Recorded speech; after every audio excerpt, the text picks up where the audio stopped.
మిత్రులందరికీ నా నమస్కారాలు.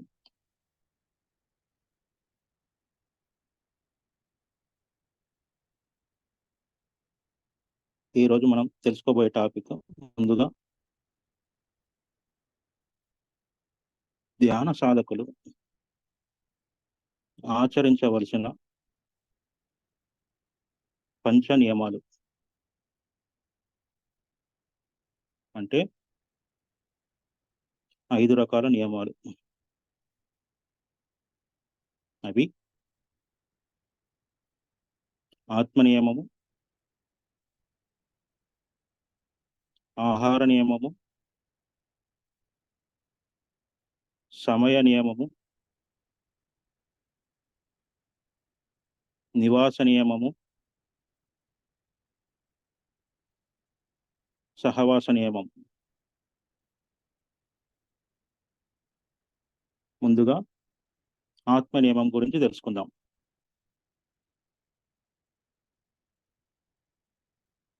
సాధకులు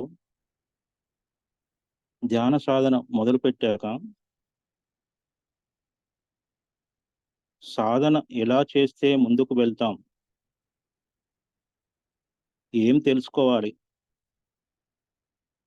ఎలా ఆచరించాలి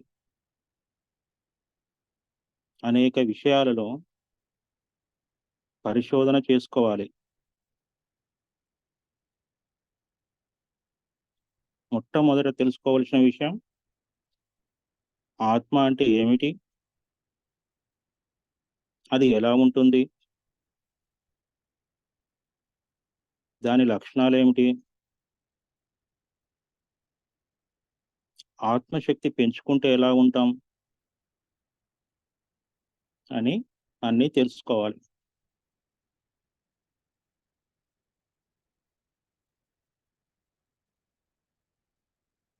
ఆత్మే భగవంతుడని మొట్టమొదట తెలుసుకోవాలి. ఈ ఆత్మ పూర్ణాత్మ నుంచి వస్తుంది. అంటే ఆత్మకి రూపం లేదు. దీనిని సచ్చితానంద స్వరూపము అంటారు. అంటే సత్, చిత్, ఆనంద స్వరూపం అని చెప్తారు. సత్ అంటే సత్యమైనది, చిత్ అంటే చైతన్యవంతమైనది, ఆనందం అంటే ఆనందకరమైనది అంటారు.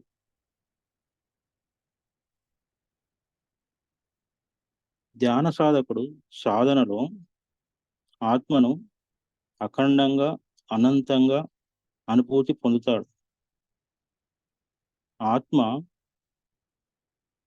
సూది మొన కంటే అతి సూక్ష్మమై అణువు కంటే కూడా సూక్ష్మాతి సూక్ష్మంగా జీవుల శరీరాలలో ఉంటారు. చెట్లలో, జంతువులలో కూడా ఆత్మ ఉంటుంది. కానీ మనసు, బుద్ధి ఉండదు. ఆత్మశక్తి వల్లే శరీరం ద్వారా ప్రతి పని జరుగుతుంది. ఆత్మ బీజం లాంటిది, శరీరము వృక్షం లాంటిది.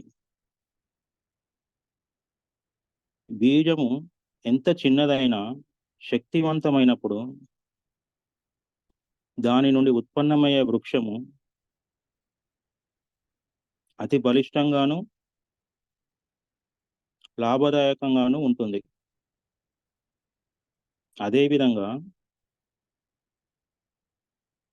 ఆత్మ శక్తివంతమైనప్పుడు కల్పతరువు లాంటి శరీరము, ఆత్మ శక్తిహీనమైనప్పుడు శక్తిహీనమైన శరీరము ఉంటుంది.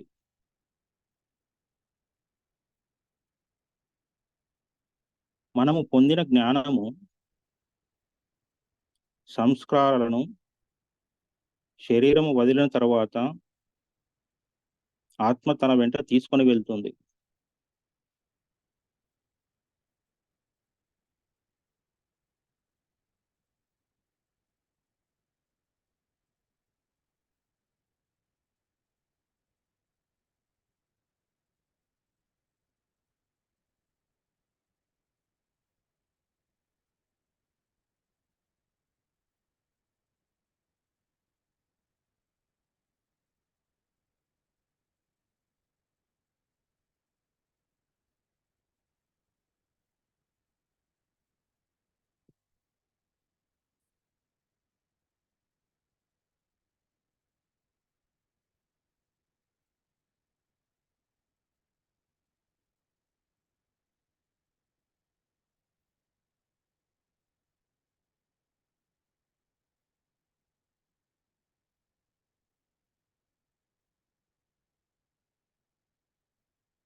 Sorry masters. శరీరంతో ఉన్న ఆత్మనే జీవాత్మ అంటారు.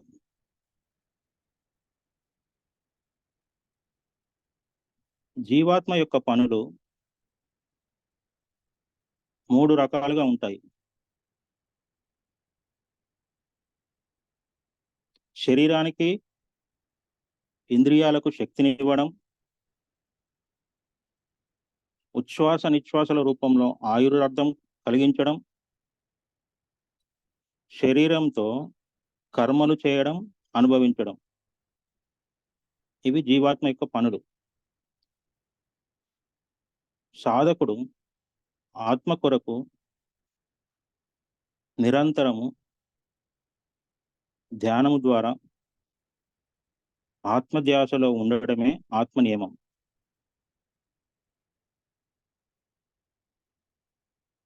నెక్స్ట్ పాయింట్ వచ్చేసి ఆహార నియమం. సాధకునికి ఆహార నియమాలు కూడా చాలా అవసరం.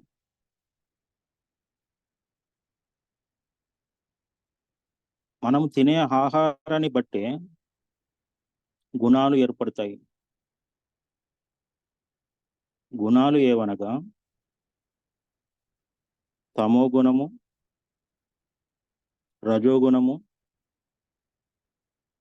సాత్విక గుణము, నిర్గుణం. ఈ తమో గుణము, రజోగుణము ఆత్మ సాధనకు అంతరాయం కలిగిస్తుంటాయి. కాబట్టి అట్టి గుణాలని ప్రేరేపించే ఆహారము తీసుకోకూడదు. మనం అంటే సాధ్యమైనంత వరకు తగ్గించుకోవాలి. తమో గుణాన్ని ప్రేరేపించే ఆహారాలు మద్యపానము, నిల్వ కలిగినవి, పులిసిపోయినవి, పాచిపోయినవి, వండి ఫ్రిడ్జ్లో ఉంచినవి. వీటిని భుజించడం వల్ల మనకు అతి నిద్ర, అజ్ఞానము, నెగటివ్ థాట్స్, పాపకార్యాల పట్ల ఆసక్తి, పరప్రాణులను హింసించే లక్షణాలు కలుగుతాయి.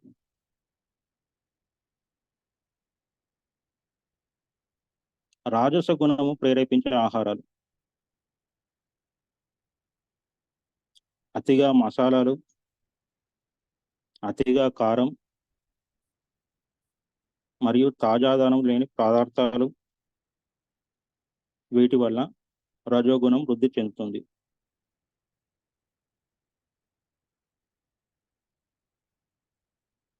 నాన్ వెజ్ అంటే మాంసము, చేపలు, గుడ్లు కూడా రజోగుణాన్ని కలిగిస్తాయి. అలాగే శాకాహారంలో కూడా వెల్లుల్లి రజోగుణాన్ని కలిగిస్తుంది మాస్టర్స్. ఈ రజోగుణం వల్ల గర్వము, క్రోధము, అహంకారము, విషయాసక్తి ఇలాంటివి కలుగుతూ ఉంటాయి. నెక్స్ట్ది సాత్విక గుణం. సత్వగుణం వృద్ధి చేసే పదార్థాలు అంటే తీపి కలిగినవి, కమ్మతనం కలిగినవి, తాజా పళ్ళు లాంటివి సాత్విక ఆహారం. ఇవి తినడం వల్ల సాధన సులభతరం అవుతుంది. అంటే ఎప్పుడు పాజిటివ్ థాట్స్ వస్తుంటాయి. శాస్త్రవాక్యం ఏమిటంటే తామసంబు విడక తత్వంబు తెలియదు, రాజసంబు విడక రాదు ముక్తి, సాత్వికంబు మోక్ష సాధనయుండు అన్నారు. మనం తీసుకునే ఆహారము రక్తంగా మారి శరీరానికి శక్తినిస్తుంది. ఈ రక్తంలోని సూక్ష్మాంశము శుక్లంగా మారి బుద్ధికి బలాన్ని ఇస్తుంది. ఈ శుక్లంలోని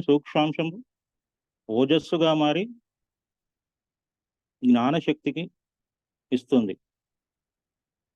ఓజస్సులోని సూక్ష్మాంశము అమృతంగా మారి మరణము ఆసన్నం కాకుండా చేస్తుంది.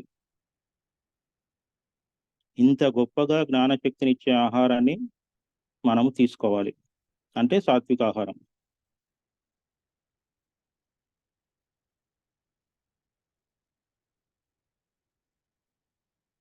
ఇది ఎందుకంటే ఆహార శుద్ధి వల్ల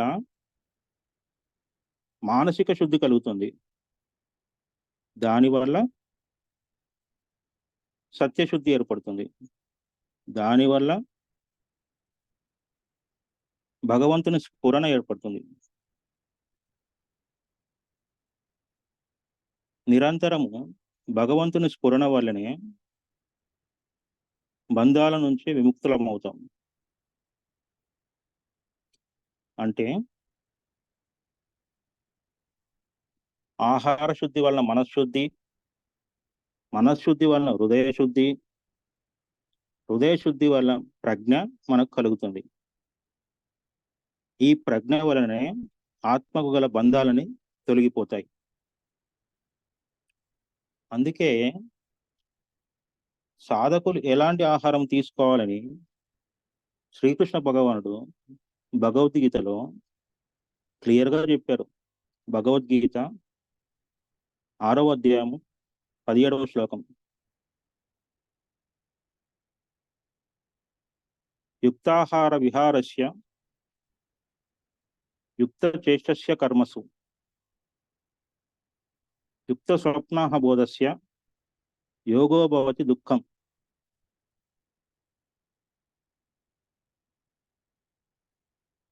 సాధకులు యుక్తమైన ఆహారము అంటే మితమైన, సాత్వికమైన, యుక్తమైన విహారం అంటే ప్రవర్తన,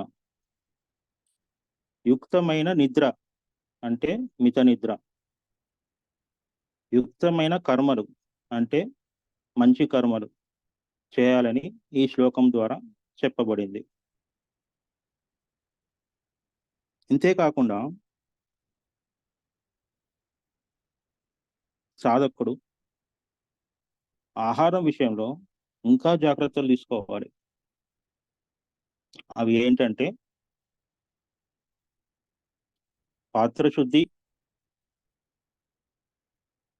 పదార్థ శుద్ధి, పాకశుద్ధి. 3 రకాల మాస్టర్స్ ఇవి. పాత్ర శుద్ధి, పదార్థ శుద్ధి, పాకశుద్ధి. పాత్ర శుద్ధి అంటే గిన్నెలు శుభ్రంగా తోమడం కాదు,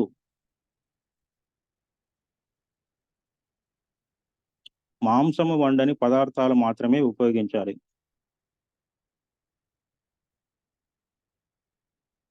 అలాంటి పాత్రలలో వండిన ఆహారాన్ని మాత్రమే భుజించాలి. మాంసము వండిన పాత్రల్లో శాకాహారము భుజించకూడదు. ఎందుకంటే మనము పూజల్లోనూ, పండుగల్లోనూ మాంసాహారం వండే పాత్రలో ప్రసాదం వండి విగ్రహాలకు నివేదన చేయం కదా. ఎందువల్లనంటే ఆ పాత్రలలో జీవిని చంపిన పాపము ఉంటుంది కాబట్టి దానిని నీచు అంటాం. అంటే అది నీచమైన ఆహారం అని మనం చెప్పకనే చెప్తున్నాం. మనం తయారు చేసిన విగ్రహాలకే మాంసాహారం వండిన పాత్రలో ప్రసాదం వండనప్పుడు భగవంతుడే నిర్మించి భగవంతుడే కొలుగుంటున్న ఈ శరీరంలో అటువంటి పాత్రలలో వండిన ఆహారాన్ని ఎలా వేస్తాం?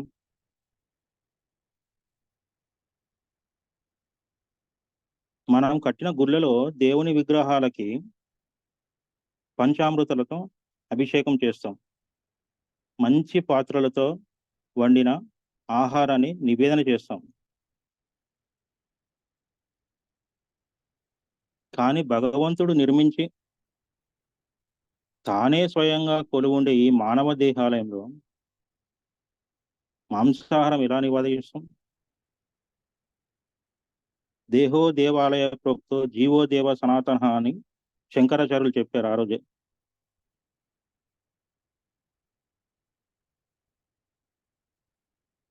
మరి మానవ జన్మం ఎత్తి జ్ఞానం లేక ఇటువంటి పనుల వల్ల, అజ్ఞానం వల్ల మానవుడు నిరంతరము దుఃఖంలో ఉంటున్నారు.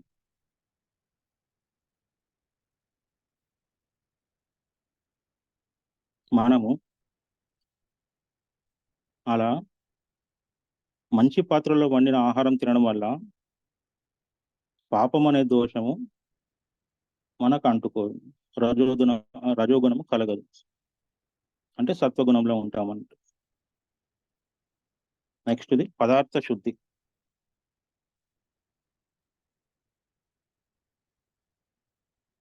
ఈ కర్మమయమైన శరీరానికి ధర్మయుక్తమైన ఆహారం ఇవ్వాలి. చాలా మంది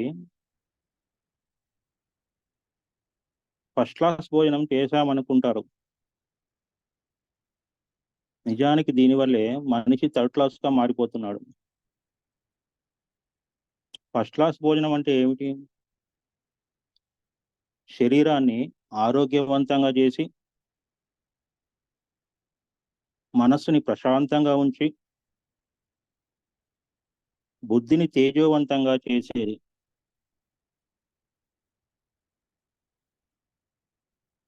మంచి సాధన కావాలంటే మనలో ఉండవలసిన లక్షణాలు ఉంటూనే ఉంటాయి.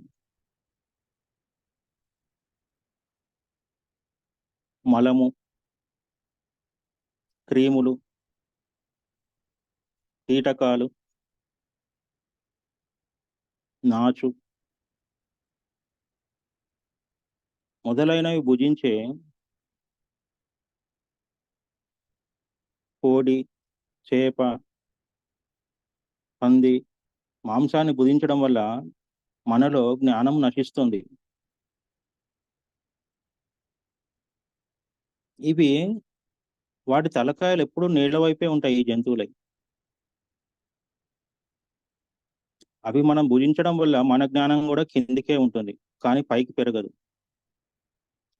వృక్షాలన్నీ సూర్యుని వైపు తిరిగి ఉంటాయి.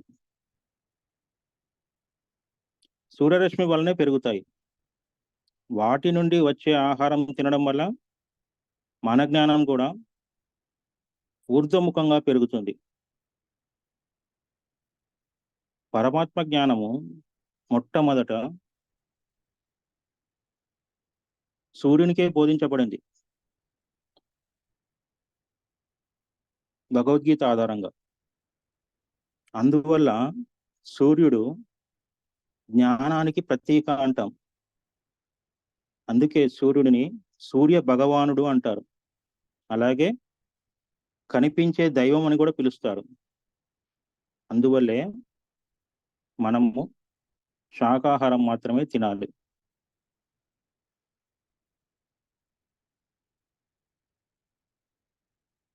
నెక్స్ట్ది పాకశుద్ధి.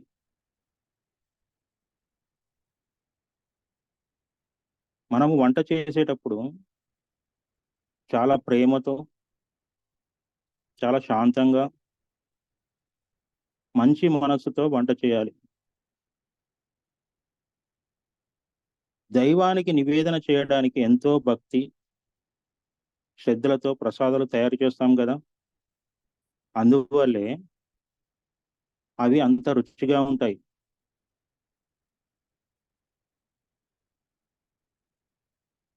అలాగే ఎవరికి భోజనం పెట్టినా అంత ప్రేమగా శ్రద్ధగా పెట్టాలి. తిట్టుకుంటూ పెట్టే కంటే పెట్టకపోయినా పర్వాలేదు. మన దేశంలో అతిథిని దైవంలా భావిస్తాం. అందుకే మనం అతిథి దేవోభవ అని అంటారు. మనము అలా భావించి వారికి వంట చేసి పెట్టాలి.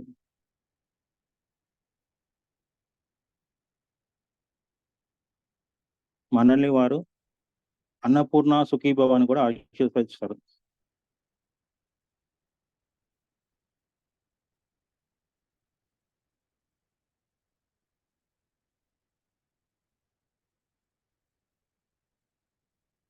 నెగటివ్ గా ఆలోచించి వంట వండేటప్పుడు ఏ విధంగా దాని ఫలితం ఉంటుందో ఒక చిన్న స్టోరీ ద్వారా తెలుసుకుందాం మాస్టర్స్.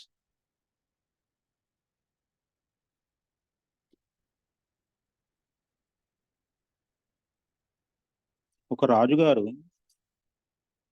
ఒకరోజు ఒక సాధువుని భోజనానికి పిలిచారు. ఆ సాధువుకి భోజనం తయారు చేసే వంటవాడు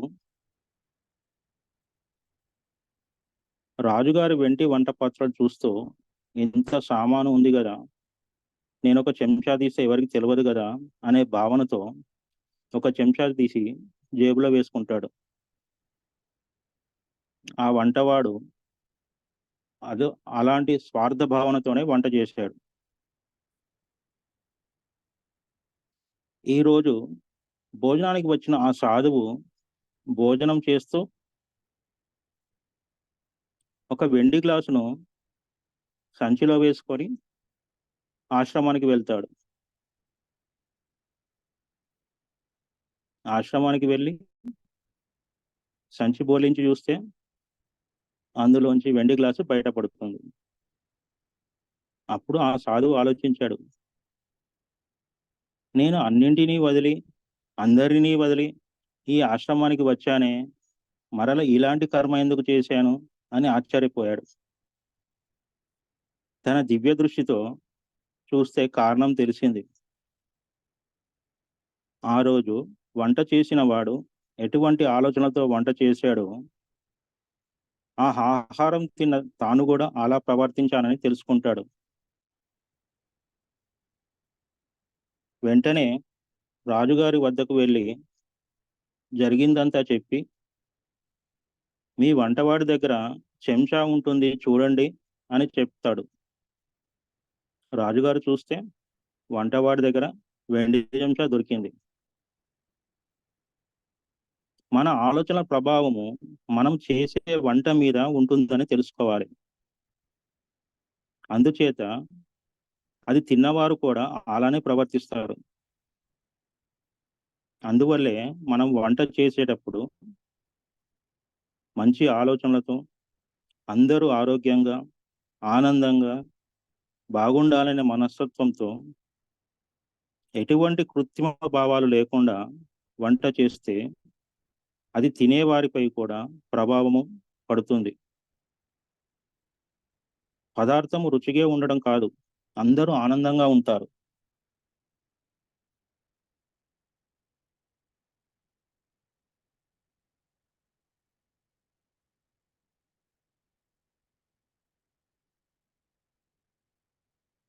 నెక్స్ట్ పాయింట్ వచ్చేసి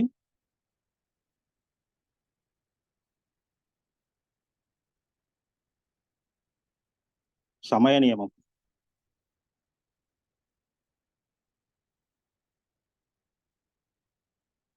సాధన మొదలుపెట్టిన వారు సమయ నియమాన్ని కూడా తప్పక పాటించాలి మాస్టర్స్. రోజు క్రమం తప్పకుండా తెల్లవారుజామున ఒక టైంకి ధ్యానంలో కూర్చుంటే కొన్ని రోజులు అయ్యేటప్పటికి శరీరానికి ధ్యానం అలవాటయ్యి ధ్యానము బాగా కుదురుతుంది. కాలము చాలా విలువైనది. సమయాన్ని సాధకుడు ఎప్పుడూ వృధా చేసుకోకూడదు. ప్రాపంచిక జ్ఞానము పొందడానికి కొద్దిగా శ్రద్ధ ఉంటే చాలు, కానీ ఆత్మజ్ఞానం పొందడానికి చాలా కష్టపడాలి.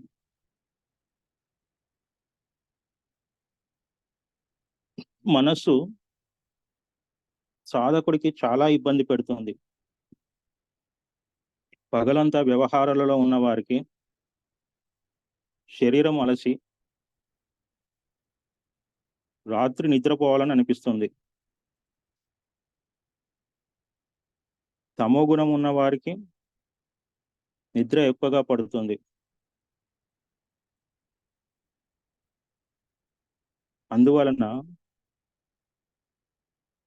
మనం తినే ఆహారంలో తమో గుణం కలిగించేవి లేకుండా చూసుకుంటే నిద్రను జయించవచ్చు.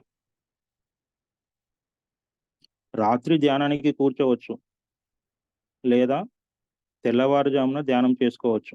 కానీ ప్రతిరోజు క్రమము తప్పకుండా ఒకే టైంకి ధ్యానం చేయడం వల్ల ధ్యానము అలవాటవుతుంది. సాధకుడు సమయాన్ని దుర్వినియోగం చేయకూడదు, సద్వినియోగం చేసుకోవాలి. నెక్స్ట్ది నివాస నియమం.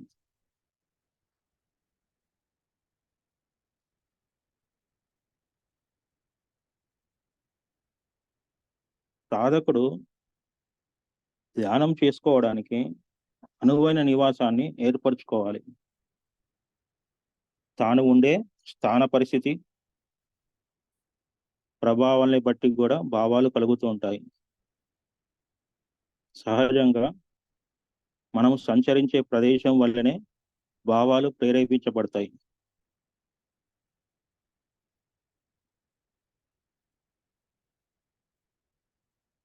ఉదాహరణకు, ఒక వేశ్యాగృహ సమీపంలో ఉన్నప్పుడు ఒక రకమైన భావాలు, గుడి సమీపంలో ఉన్నప్పుడు పవిత్ర భావాలు ఎలా సహజంగా కలుగుతాయో, అలాగే తాను నివసించే ప్రదేశము, సంచరించే ప్రదేశాన్ని బట్టి భక్తి వైరాగ్య భావాలు కలుగుతాయి. ఉదాహరణకి, స్వాతి వర్షపు చినుకు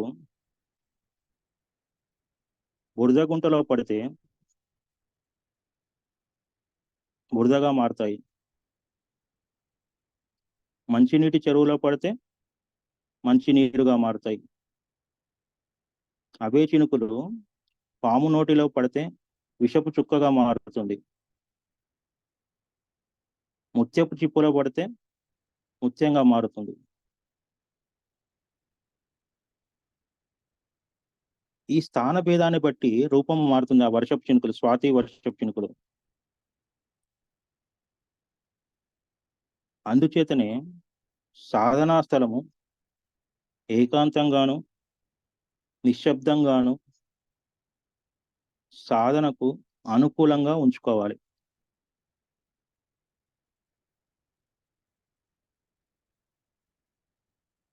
నెక్స్ట్ ఇది సహవాస నియమం.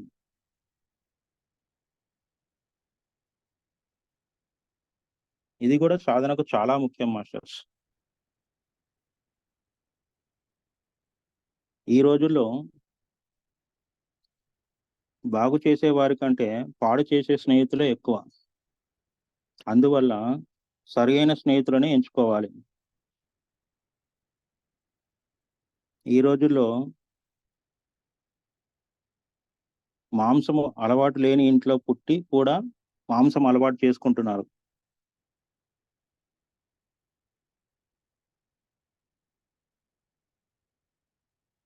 ఆత్మజ్ఞానము పొందాలని అనుకునేవారు మద్యాన్ని, మాంసాన్ని ప్రోత్సహించే స్నేహితులను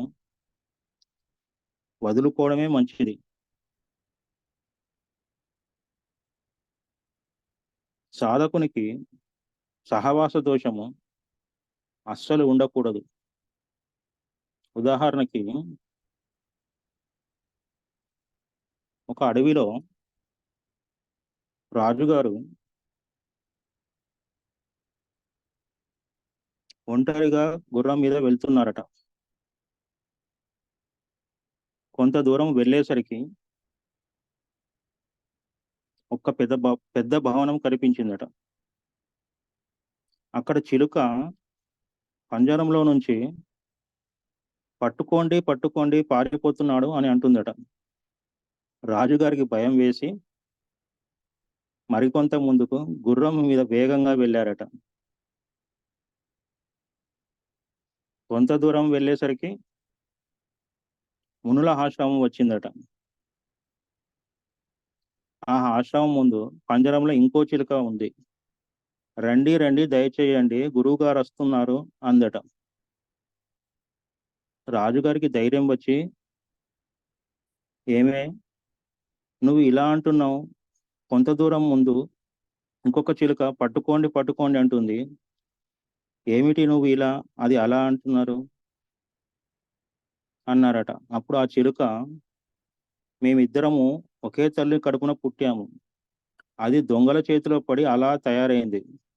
నేను మునుల చేతిలో పడి ఈ ఆశ్రమంలో ఉండి ఇలా అంటున్నాను.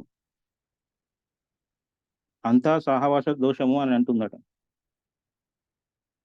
చూశారు కదా ఫ్రెండ్స్, మనం ఎవరితో ఉంటామో వారి ఆలోచనలు, అలవాట్లు, అభిప్రాయాలు అలానే ఉంటాయి. అందువల్లే ధ్యాన సాధనకి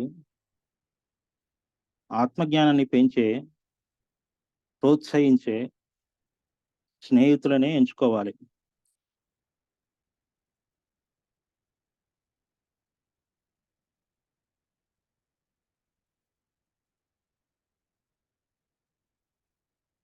ఆత్మజ్ఞానం పొందాలంటే పాటించవలసినవి, ఇంతకుముందు చెప్పినవి ఆచరించాల్సినవి, ఇవి కూడా ఆచరించాల్సినవే.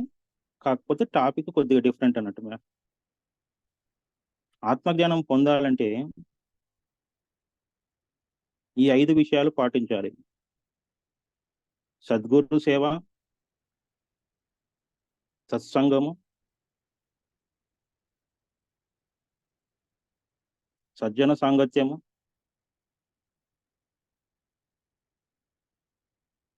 స్వాధ్యాయము, సేవ. మొట్టమొదటి సద్గురు సేవ.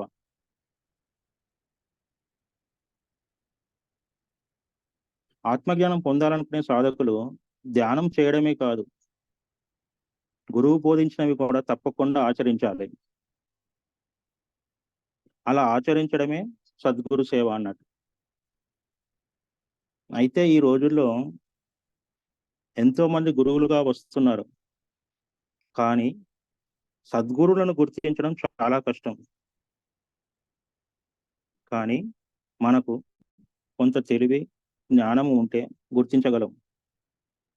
సద్గురువులు ఎప్పుడు సత్యాన్నే బోధిస్తారు, సత్యంలోనే జీవిస్తారు, సత్యం కోసమే వారి జీవితం అంతా పాటుపడతారు.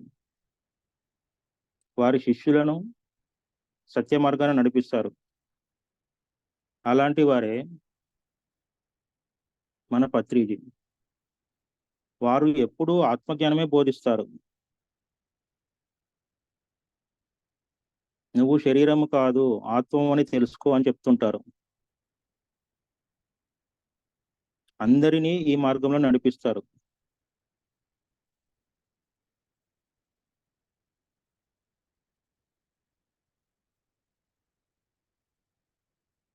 అలాగే ఆదిశంకరాచార్యులు కూడా మనుష్యత్వం, ముముక్షత్వం, మహాపురుష దుర్లభం, మహాపురుష దర్శనం దుర్లభం అన్నారు. మనుష్యత్వం అంటే 84 లక్షల జీవరాశుల్లో మానవ జన్మలోనే జ్ఞానము పొందే అవకాశం కలుగుతుంది. అంతేకాదు, తానే దేవుని అని తెలుసుకోవడం జరుగుతుంది. అందువల్లే మానవ జన్మ చాలా గొప్పది అంటారు. ముముక్షత్వం అంటే మోక్షము కావాలనే కోరిక కలగడం. మోక్షం అంటే మోహక్షయం, అంటే అన్నిటి మీద వ్యామోహాలను తొలగించుకోవడం. అది ఎప్పుడు వస్తుందంటే, ప్రపంచంలో వేటిపైన మమకారం ఉన్నా పొందేది అల్ప సుఖం, అనంత దుఃఖం అని తెలుసుకున్నప్పుడు. అంతేకాదు, ఆత్మ మీద మమకారం కలిగినప్పుడు అనంతమైన ఆనందం కలుగుతుంది. అంటే ప్రాపంచికంలో ఉంటేనో మమకారం మీద పొందేది అల్ప సుఖం, అనంత దుఃఖం. అదే ఆత్మ మీద మమకారం కలిగినప్పుడు అనంతమైన ఆనందం కలుగుతుంది. అప్పుడే వ్యామోహాలను తగ్గించుకుంటాం. అదే మోక్ష స్థితి.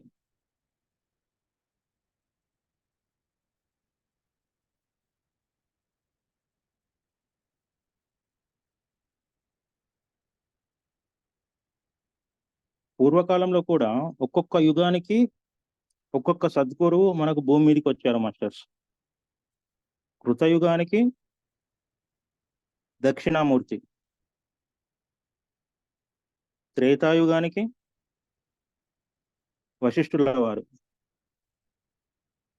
ద్వాపర యుగానికి వ్యాసుడు, కలియుగానికి శంకరాచార్యులు.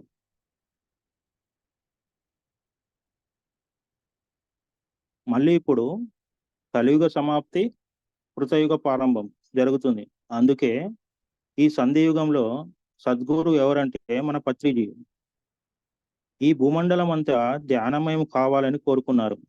అందరూ ఆత్మజ్ఞానులు మారాలని చెప్పారు.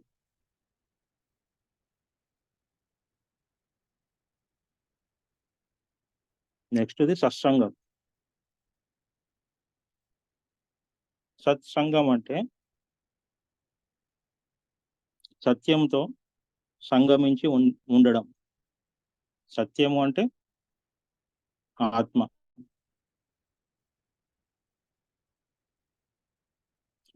అందుచేతనే ఆత్మతో కోరి ఉండటమే సత్సంగం. అదే ధ్యానం. అందుకే ఆది శంకరాచార్యులు చెప్పారు, సత్సంగత్వే నిస్సంగత్వం అన్నారు.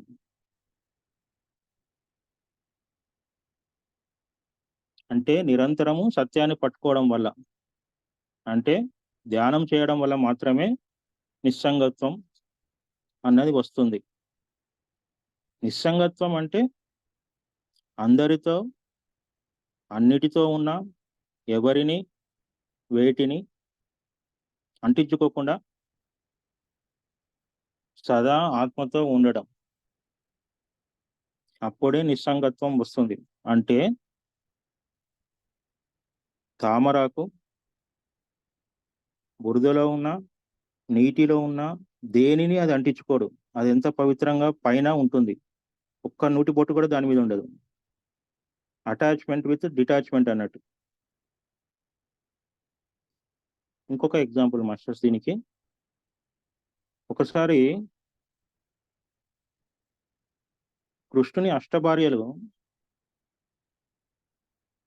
యమునా నది ఆవలి ఒడ్డున ఉన్న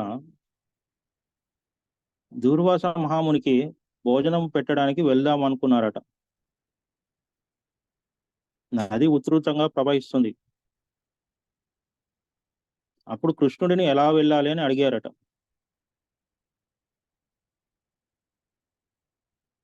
సదా బ్రహ్మచారి దారి మానడై అడగండి, యమునా నది దారి ఇస్తుందని చెప్పాడట.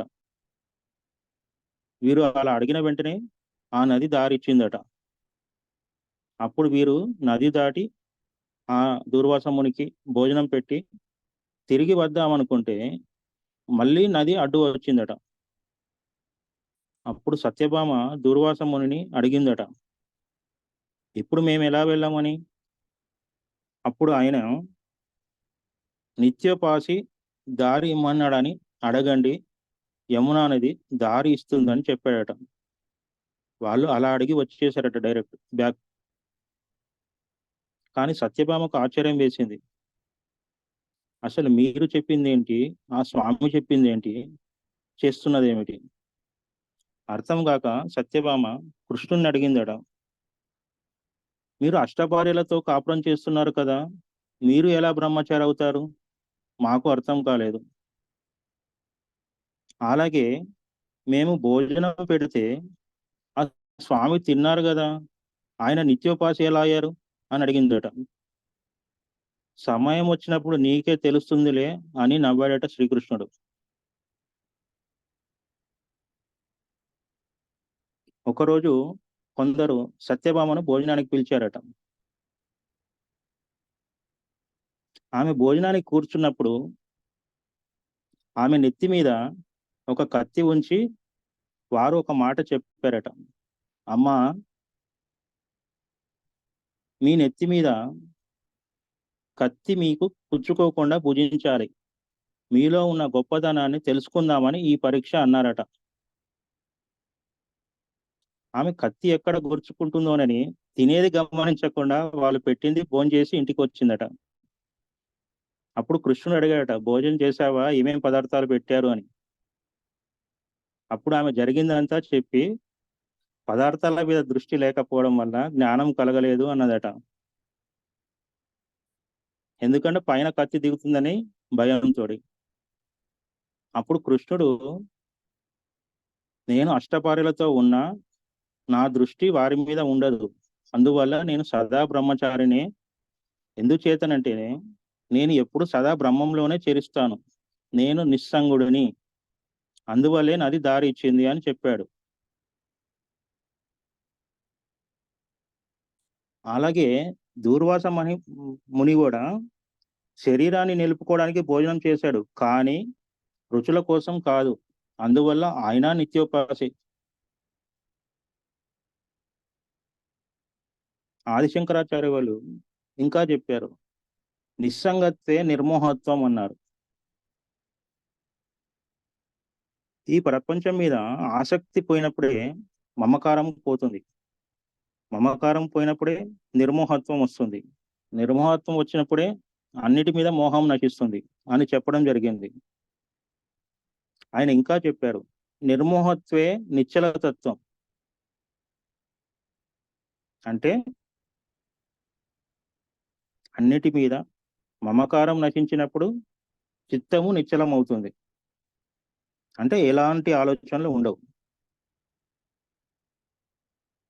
సాధకులకు ఇబ్బంది పెట్టేది ఈ చిత్తమే.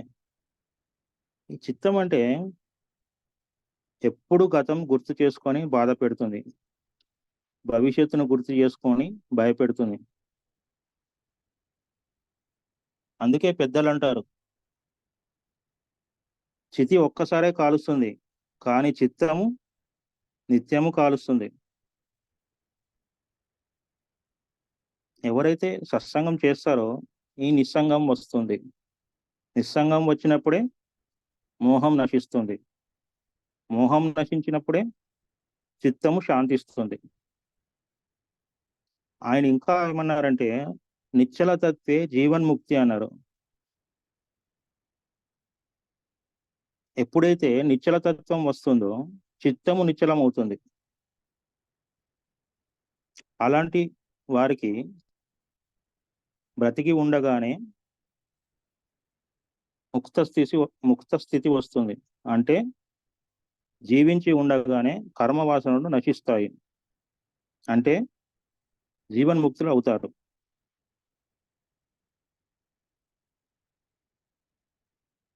సత్సంగత్వే నిస్సంగత్వం, నిస్సంగత్వం నిర్మోహత్వే, నిర్మోహత్వే నిశ్చలతత్వం, నిశ్చలతత్వే జీవన్ముక్తి అన్నాడు ఆదిశంకరాచార్యులు. అంటే సత్సంగం అంటే ధ్యానము. దీనినే మనం సాధన అని కూడా అంటాం. సాధన అంటే మనము స్వయంగా సంపాదించుకునే ధనం. అది ఎవరు ఎవరికి ఇవ్వలేరు, ఎవరికి వారే సంపాదించుకోవాలి.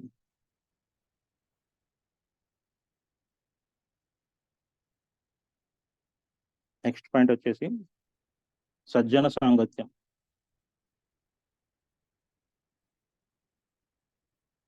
సజ్జనులు అంటే ఆత్మజ్ఞానం తెలిసిన వారు, ఆత్మే భగవంతుడు అని తెలుసుకున్నవారు. అలాంటి వారితో స్నేహం చేయడం వల్ల మనలో ఉన్న బుద్ధిమాన్యము తొలగిపోతుంది. మన మాటలలో సత్యము ఉంటుంది. దీని వలన మన మీద అందరికీ గౌరవం పెరుగుతుంది. పాపము చేయడానికి దూరంగా ఉంటాము. చిత్తము ఎప్పుడు ఆనందంగా ఉంటుంది.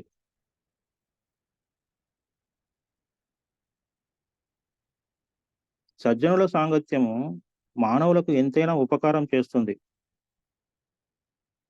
ఈ సంసారంలో అహంకార మమకారాలనే నదిలో మునిగిపోకుండా ఉండాలి అంటే సజ్జన సాంగత్యం అనే నౌక కావాలి.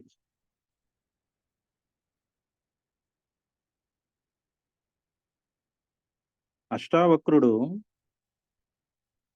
3 లోకాలలో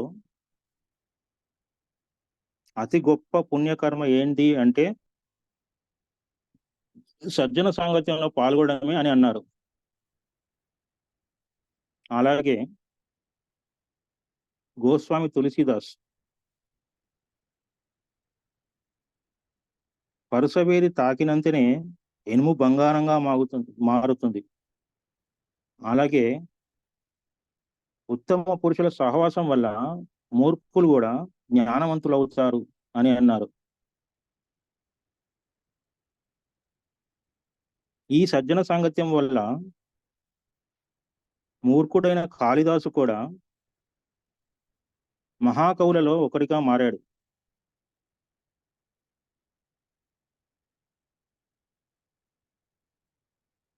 ఒకసారి బలిచక్రవర్తితో విష్ణుమూర్తి ఇలా అన్నాడట, నీవు సజ్జనులతో కూడి నరకానికి వెళ్తావా లేక దుష్టులతో కూడి స్వర్గానికి వెళ్తావా అని అడిగాడట.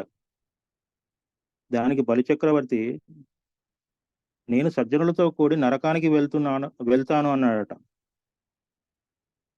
కారణం, సజ్జనులు ఎక్కడుంటారో అదే స్వర్గం, దుర్జనులు ఎక్కడ ఉంటారో అదే నరకం. అందుకే సజ్జన సాంగత్యం వలన నరకం కూడా స్వర్గం అవుతుంది. అందుకే బలిచక్రవర్తి అలా కోరడానికి కారణం అది. అందుకే పత్రి గారు కూడా మనకు సజ్జన సాంగత్యం చేయాలని అంటారు.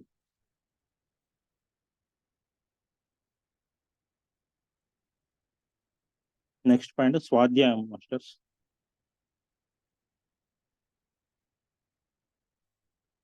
శరీర ఉన్నతి కొరకు ధ్యానము ఎంత ముఖ్యమో ఆత్మ ఉన్నతి కోసం స్వాధ్యాయం అంతే ముఖ్యం.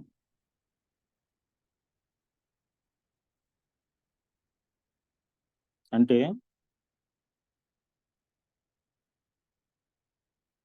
తటాకంలో నీరు ఆగినప్పుడు నీరు పాచుపట్టి వాసన వస్తుంది. అలాగే స్వాధ్యాయం చేయకపోతే మానసిక వృత్తులు కలుషితమైపోతాయి, మన జ్ఞానం కూడా కలుషితమైపోతుంది. జ్ఞానము పరిమితమైనప్పుడు మనము కూపస్థ మండుకాల్లో ఉంటాం. అందుచేతనే మనము రోజుకు 1 గంటైనా స్వాధ్యాయం చేయాలి. అంటే ఆత్మజ్ఞానానికి సంబంధించిన పుస్తకాలు చదువుతూ ఉండాలి. అప్పుడే మనలో ఉన్న జ్ఞానము పెరుగుతుంది.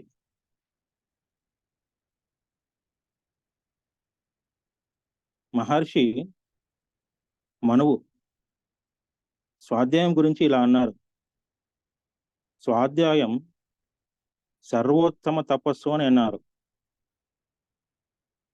ఎందుచేతనంటేనే ఉత్తమ గ్రంథ పఠనం వల్ల మానవుని బుద్ధి వికసిస్తుంది, సత్కర్మలు ఆచరించాలనే సంకల్పం కలుగుతుంది, ఆత్మ పరమాత్మల జ్ఞానం ఏర్పడుతుంది. సర్వ మానవుల పట్ల సమదృష్టి, సర్వ ప్రాణుల పట్ల భూతదయ, సద్భావన కలుగుతుంది.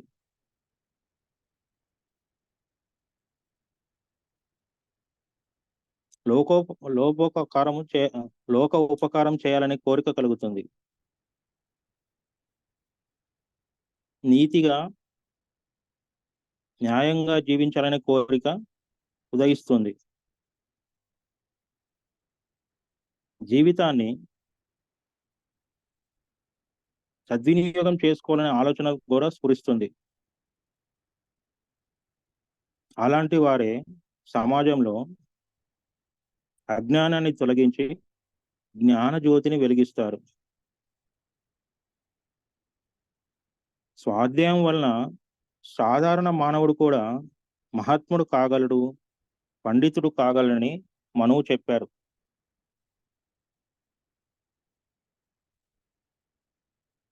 అలాగే ఋగ్వేదం కూడా ఏం చెప్పిందంటే, ఈశ్వరునిచే ప్రతిపాదించబడి ఋషుల ద్వారా ప్రోగు చేయబడి పునీతమైన వేదము పఠించవాడు ఆనందంగా పావనం చేస్తాడు. సద్గ్రంథాలు చదవడం వల్ల చింతలన్నీ నశిస్తాయి. అంటే మనకున్న డౌట్స్ అన్నీ క్లియర్ అయిపోతాయి. మనస్సులోని సద్భావనలను మేలుకొలిపి పరమశాంతిని కలిగింపజేస్తుంది. మనసుని అంటే కూల్గా ఉంచుతుంది అన్నమాట. ఎలాంటి నెగటివ్ థాట్స్ రాకుండా పాజిటివ్ థాట్స్ వచ్చేటట్టు ఈ స్వాధ్యాయం వల్ల మనకు కలుగుతుంది.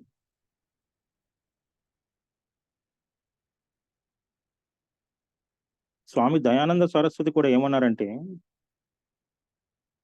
సముద్రంలో మునిగి రత్నాలు ఏరినట్లు ఆర్షగంధాలు చదవడం వల్ల గొప్ప విషయాలు తెలుసుకుంటారు అని అన్నారు.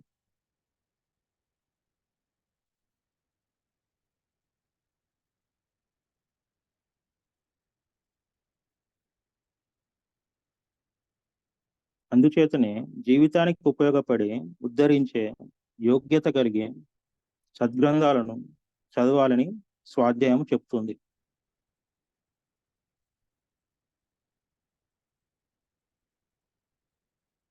నెక్స్ట్ పాయింట్ సేవ.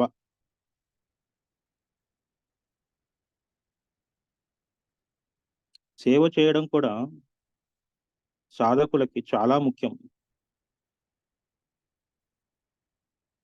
మనం సేవ ఎప్పుడు చేస్తామంటే, అందరి మీద ప్రేమ ఉన్నప్పుడే మనం సేవ చేయగలుగుతాం. అందరినీ ఆత్మస్వరూపులుగా చూడగలిగినప్పుడే అందరినీ ప్రేమిస్తాం. అందరి మీద ప్రేమ ఉంటేనే సేవ చేస్తాం. మదర్ తెరిసా కూడా ఎంతో సేవ చేసింది. ఆమె అందరినీ బిడ్డల్లాగా ప్రేమించింది.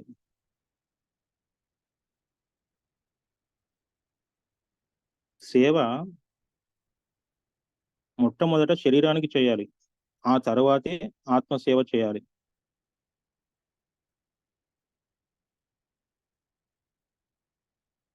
ఆత్మసేవ అంటే అందరికీ ధ్యానం నేర్పడం,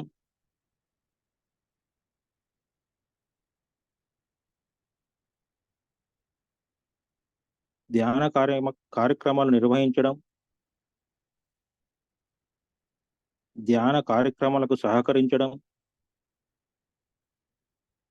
ధ్యాన యజ్ఞాలలో పాల్గొనడం, మాంసాహారాన్ని మానిపించడం,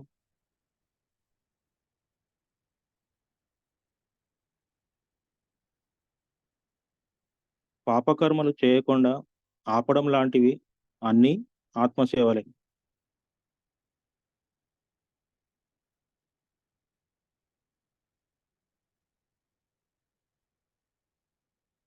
జ్ఞానదానము ఆత్మసేవ.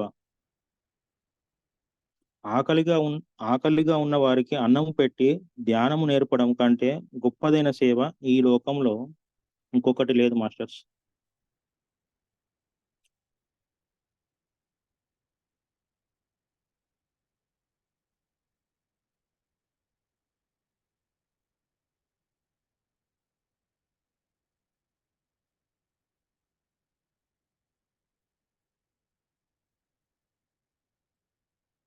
సో ఈ రోజుకి ఇక్కడ ఆపేసుకుందాం మర్చి, ఎందుకంటే టైం 10 ఉంది కదా, మళ్ళీ ధ్యానం చేద్దాం.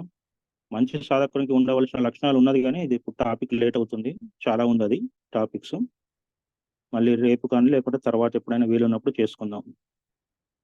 అందరూ ధ్యానంలో కూర్చోండి మాస్టర్స్.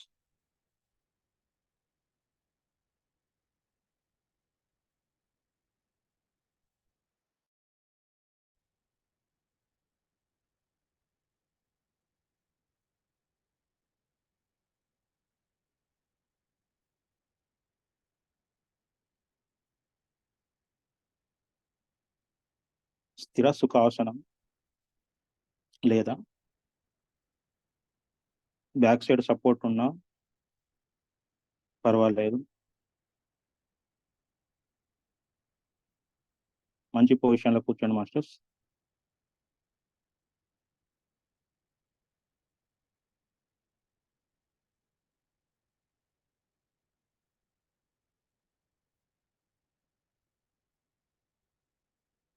రెండు చేతులు కట్టేసుకోండి, రెండు కాళ్ళు కట్టేసుకోండి.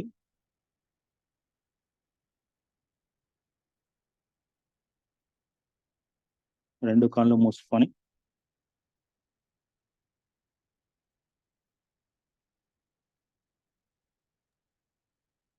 సార్ మ్యూజిక్ ప్లే చేయమంటారా? లైట్గా చేయండి మేడం. Okay sir.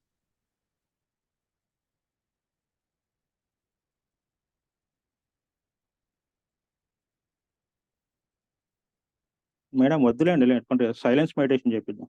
ఎందుకంటే ఇంతకుముందు చేసాం కదా 8:30 to 9. ఇప్పుడు okay sir. 10 to 10:30 silence meditation చేపిద్దాం. ఓకే. లాస్ట్లో 5 minutes బిఫోర్ లోక సంస్థ ప్లే చేయండి మేడం. ఓకే. 10:25. ఓకే.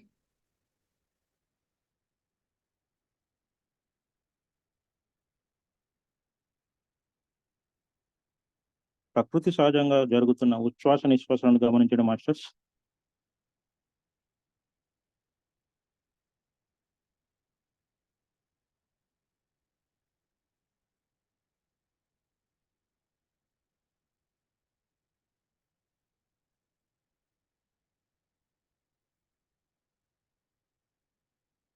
మధ్య మధ్యలో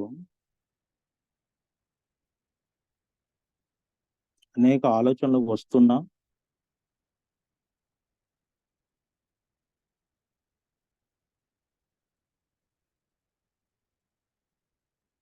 వాటిని ఎప్పటికప్పుడు కట్ చేస్తూ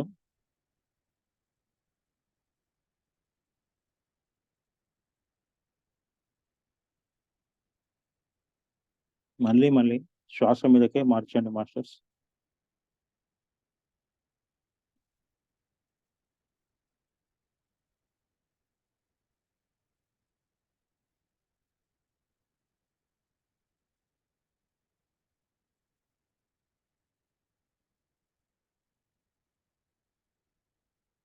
ఈ శ్వాస మీద ధ్యాస పెట్టడం వల్ల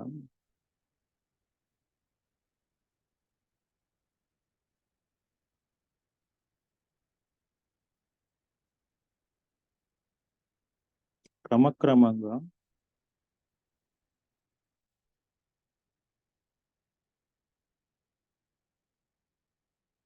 ఆలోచన రహిత స్థితి కలుగుతుంది.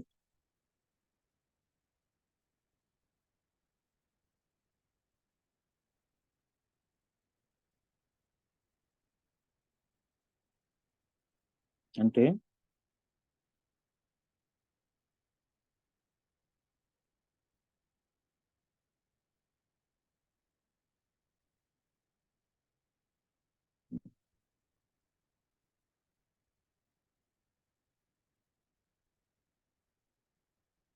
నోటిలోని మౌనం,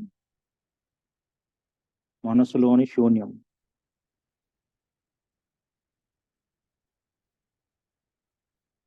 అప్పుడే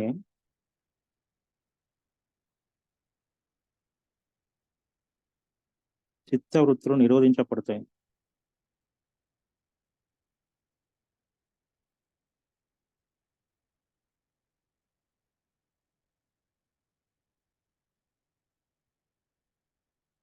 మనస్సు నిర్విషయం.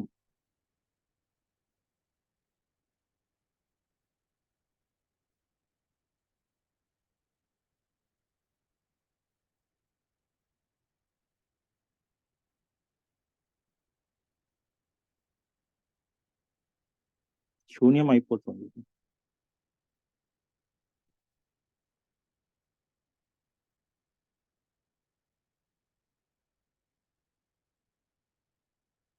మనస్సు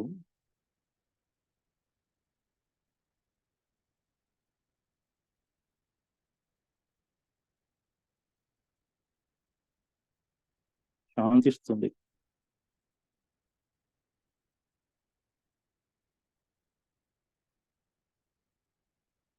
ఇదే ధ్యాన స్థితి.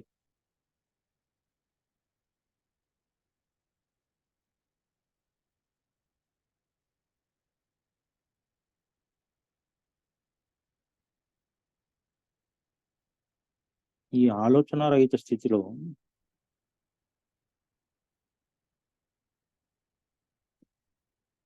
కలిగే అనేక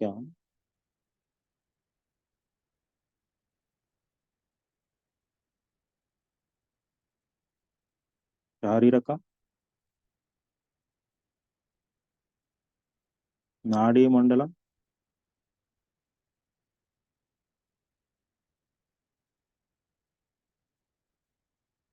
ఆత్మానుభవాలను గమనిస్తూ ఉండాలి.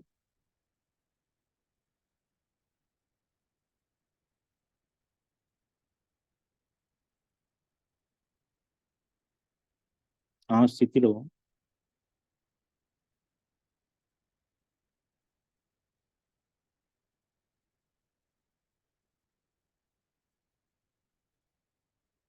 విశ్వమయ ప్రాణశక్తి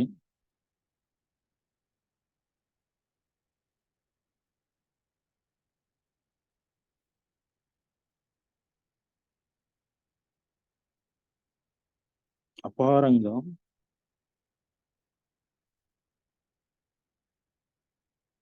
శరీరంలోకి ప్రవేశించి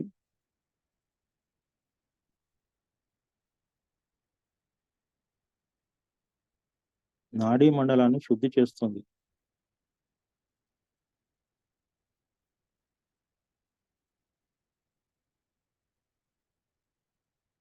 ఈ శక్తి వలని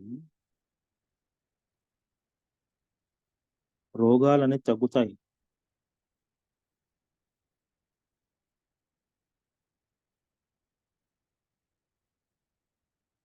నాడీ మండల శుద్ధి వలనే కర్మలు కూడా పోతాయి. ధ్యానాగ్ని దగ్ధ కర్మాణం అన్నారు. మనం చేసిన కర్మలు కూడా దీని వల్లనే పోతాయి.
మనలోకి మనం ప్రయత్నం నిశ్శబ్దంగా ఒక హాఫ్ అన్ అవర్ మెడిటేషన్ చేద్దాం.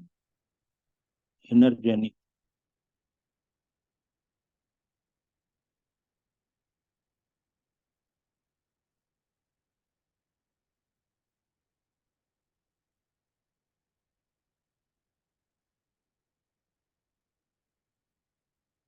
మేడం సైలెన్స్ మెడిటేషన్ పోస్టర్ పెట్టండి.